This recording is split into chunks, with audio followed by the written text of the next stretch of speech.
என் நேர்கள் அனைவருக்கும் வணக்கம்.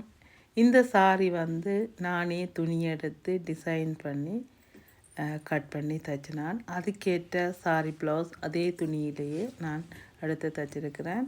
இந்த சாரியை நான் ஆல்ரெடி 3 தடவை கட்டிட்டேன். இருந்தாலும் இந்த சாரியை பற்றி உங்களுக்கு சொல்லணுமென்று நான் ஆசைப்பட்றேன். என்னென்னு சொன்னால் என்னோடய ஃபேவரட் சாரி என்று கூட இதை சொல்லலாம். என்னென்னு சொன்னால் இதை வந்து நானே ரெடி பண்ணி தைச்ச சாரி. அதை விட அந்த மெட்டீரியல் வந்து அவ்வளோ சாஃப்டாக இருக்குது.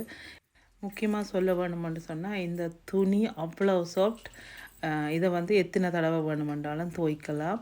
என்னோட ரியலி ஃபேவரட் சாரி என்று சொல்லுவேன். ஏனென்று சொன்னால் அவ்வளோ ஹார்ட் ஒர்க் பண்ணி நான் இந்த ப்ளவுஸும் சரி சாரியும் சரி நானே எனக்கு ரெடி பண்ணினான்.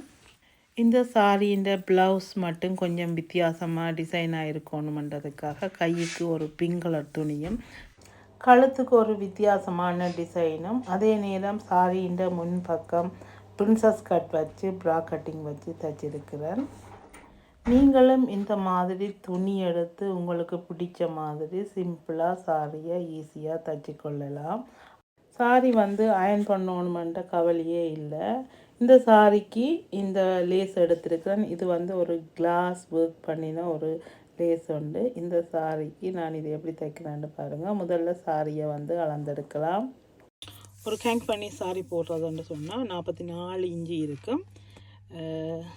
அதிலே ஒரு இன்ச்சு மேலேயும் கீழேயும் சாரியை மடித்து தைக்கிறதுக்கு கூடவே ஒரு 2.5 இன்ச்சு 44லேருந்து 46 இன்ச்சு விட்டு இந்த துணியை உயரத்தை கட் பண்ணி எடுக்க போகிறோம். ஏன்னு சொன்னால் இந்த துணியின் உயரம் வந்து இந்த மெட்டீரியல்ட உயரம் வந்து 60 இன்ச்சு இருக்குது. அப்போ நாங்கள் மேலாலேயோ அல்லது கீழாலேயோ இதை வெட்டி கழிக்கணும். சாரியின் உயரம் வந்து 46.5 இன்ச்சு வர மாதிரி அளந்திருக்கிறேன். இப்போ 46 இன்ச்சிலே ஒரு மார்க் பண்ணியிருக்கிறேன். மார்க் பண்ணின இடத்துல ஒரு வெட்டு போட்டுட்டு அந்த இடத்துல இருந்து அப்படியே நேராக கிழிச்சோம்னு சொன்னால் சாரி நீட்டுக்கு அப்படியே கிழிச்செடுக்கலாம். சாரியின் 4 பக்க கரையையும் மடித்து தைச்சிருக்கிறேன். இந்த சாரிக்கு ஒரு சின்ன ஒரு ப்ரில் வார மாதிரியான ஒரு டிசைன் செய்திருக்கிறேன். அந்த ப்ரில்லை தைக்கிறதுக்கு மிஷினின் ஷூவை மாற்றுறேன். ப்ரில் வைக்கிறதுக்காக 3 இன்ச்சு அகலத்தில் நீளமாக துணிகளை கட் பண்ணி எடுத்து வைக்கிறேன்.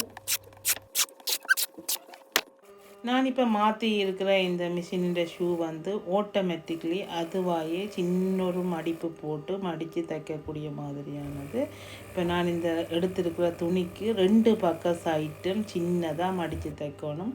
அப்போ தான் நான் சாரிக்கு வைக்க போகிற ஃப்ரில் வந்து வடிவாக இருக்கும். இப்போ வந்து தைச்ச துணியிலேயே ஃப்ரில்லை ரெடி பண்ணுறேன். ஃப்ரில்லை ரெடி பண்ணிவிட்டு இந்த ஃப்ரில்லை வந்து சாரியில் முகதளப்பு பக்கம், அதாவது ஹெட் பீஸ் பக்கமும் கீழ்ப்பக்கமும் வார மாதிரி வச்சு தைச்சிட்டு அதுக்கு மேலே லேஸை வச்சு தைச்சிருக்கிறேன். இப்போ சாரி முழுவதும் தைச்சி முடிஞ்சது. நான் நினைச்ச மாதிரியே சூப்பராக அழகாக தைச்சி முடிச்சிட்டேன். பார்க்கலாம். அடுத்த வீடியோவில் இந்த சாரிக்கு ப்ளவுஸை எப்படி ரெடி பண்ணினேன்றதை உங்களுக்கு எடுத்து காட்டுறேன். நன்றி, வணக்கம்.